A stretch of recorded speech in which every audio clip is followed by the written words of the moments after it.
just complete insanity, and we just waited and prayed. Jeffrey Christerson and his girlfriend Jenna Kroboth were feet from the stage at the Vegas Country Music Festival when shots rang out, triggering panic, chaos, and pandemonium. Get in there, bitch! After I'd gotten hit, I guess I just went into shock. Everyone was in a full-on panic. It was total chaos. I'd been shot. I remember thinking, this is it.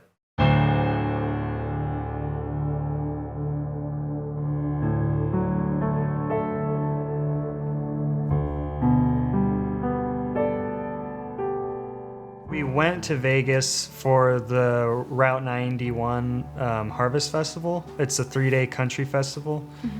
By Sunday, we were all kind of tired from the whole weekend, so we were just going to have, a mellow night, just go to the concert, not get all the way up to the front, but get close enough to where we can really see the whole band.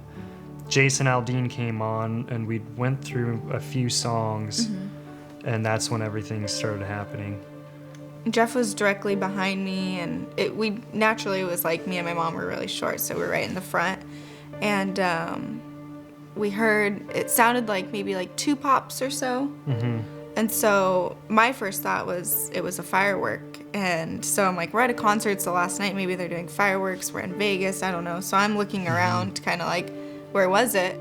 And then it sounded like people off in the distance, like screaming off to the right. And then the pop started again, and then that's, I think, when my brother looked at us and said, it's gunfire. I started seeing people get hit, so that's when we just yelled for everyone to get down, and everyone just hit the deck. I just remember laying there trying to get as low as possible because we were just hearing the bullets going over our heads. It was like you could hear them like cutting the air like around you. It was a really like odd sound, like something I've never heard before. We were lying there for a while, and without even realizing it, I just started praying. It was just a reflex, and I didn't even think about it. I just kept praying for God to protect us. So we waited, and I was looking behind me, and I was looking to see if there was enough space for all of us to run out. And I looked back, and I think that's when I got hit.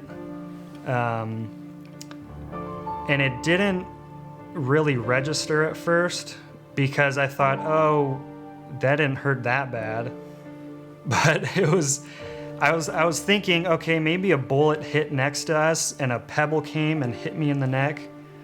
And then I reached up to see, and my hand was just covered in blood. And I was like, okay, you might not make it, but let's just see like what happens. And I was kind of poking around like, how bad is this thing? But I had so much adrenaline in me, I was like, couldn't really feel it. And I was like, okay, it feels okay. I just remember him saying that he had been shot, but all I could see was like his arm because he was holding it up, and I could see like blood dripping down. So then I was like, okay, like it's happening. I could like see it in his eyes that he seemed calm and that he was okay.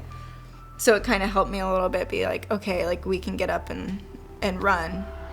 And when we did run, I just remember, I think it was like the fastest I've ever run in my life. She outran me.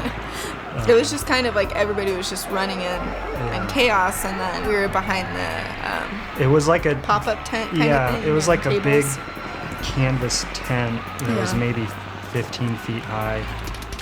Which had no protection, but he couldn't see us, so that was the protection. But it felt like no matter where we went, there was still like bullets like everywhere. But when we made it finally to the triage area, and that's when we met Angie. And she was an off-duty nurse who was there with her family. And first thing, she just laid me in the parking lot and started putting pressure on my neck. And she wouldn't let go until another emergency responder was able to take over. I thought it was just a graze, so I was trying to tell her it wasn't a big deal. But she said it was so close to some of my major blood vessels, she was worried it could be really serious. Angie was so helpful. She made sure he got the next ride to the hospital. At the hospital, I discovered just how blessed I was. The doctors told me the bullet passed through my earlobe, entered behind my jaw, and traveled down my neck, stopping just a few inches below my collarbone, or above my collarbone, without hitting any major arteries or veins. The doctors were saying that it was a miracle. When all this happened, I was worried about my medical expenses because I wasn't sure how I was going to be able to pay for all of this. I mean, I was still in law school. I was still paying for tuition. I pretty much had no money. And as soon as I talked to Christian Healthcare Ministries, they let me know, listen, we're going to help you with this and don't worry about it, because they had my back. Throughout the whole process, they've been super helpful with making sure that I did get my financial needs met and that I wasn't just on my own, because it's been a long process with all the hospitals in different states and things like that, and different programs that are all involved. It's been comforting to know that they're in there on my side. If there's anything that I've learned through this whole experience, it's just how powerful prayer is. I'm just so grateful to Angie and to all the other people who helped the wounded that night. We're also really thankful for the lessons we learned and the ways in which this has brought us closer. As we prepare for our next adventure in life, marriage, we are grateful to know that CHM is a wonderful option for expected and unexpected healthcare costs.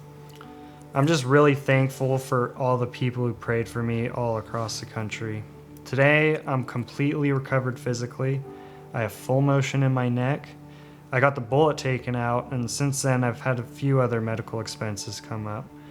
It's just such a blessing to be a part of Christian Healthcare Ministries and have that added support.